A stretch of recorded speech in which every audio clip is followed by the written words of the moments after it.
اے محمد صلی اللہ علیہ وآلہ وسلم، جب منافق لوگ تمہارے پاس آتے ہیں تو ازراہ نفاق کہتے ہیں کہ ہم اقرار کرتے ہیں کہ آپ بے شک خدا کے پیغمبر ہیں، اور خدا جانتا ہے کہ در حقیقت تم اس کے پیغمبر ہو، لیکن خدا ظاہر کیے دیتا ہے کہ منافق دل سے اعتقاد نہ رکھنے کے لحاظ سے جھوٹے ہیں۔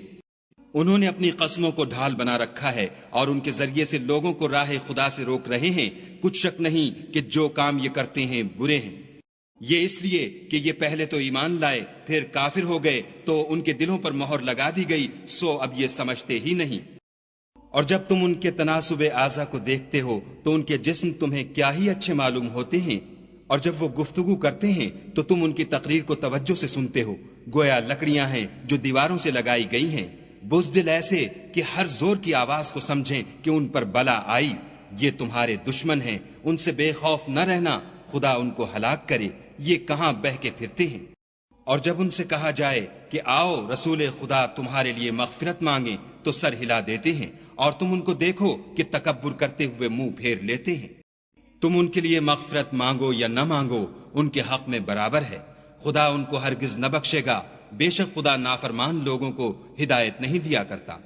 یہی ہیں جو کہتے ہیں کہ جو لوگ رسول خدا کے پاس رہتے ہیں ان پر کچھ خرچ نہ کرو، یہاں تک کہ یہ خود بخود بھاگ جائیں، حالانکہ آسمانوں اور زمین کے خزانے خدا ہی کے ہیں، لیکن منافق نہیں سمجھتے۔ کہتے ہیں کہ اگر ہم لوٹ کر مدینے پہنچے تو عزت والے ذلیل لوگوں کو وہاں سے نکال باہر کریں گے، حالانکہ عزت خدا کی ہے اور اس کے رسول کی اور مومنوں کی، لیکن منافق نہیں جانتے۔ مومنوں، تمہارا مال اور اولاد تم کو خدا کی یاد سے غافل نہ کر دے، اور جو ایسا کرے گا تو وہ لوگ خسارہ اٹھانے والے ہیں۔ اور جو مال ہم نے تم کو دیا ہے اس میں سے اس وقت سے پیشتر خرچ کر لو کہ تم میں سے کسی کی موت آ جائے تو اس وقت کہنے لگے کہ اے میرے پروردگار، تو نے مجھے تھوڑی سی اور مہلت کیوں نہ دی تاکہ میں خیرات کر لیتا اور نیک لوگوں میں داخل ہو جاتا۔ اور جب کسی کی موت آ جاتی ہے تو خدا اس کو ہرگز مہلت نہیں دیتا، اور جو کچھ تم کرتے ہو خدا اس سے خبردار ہے۔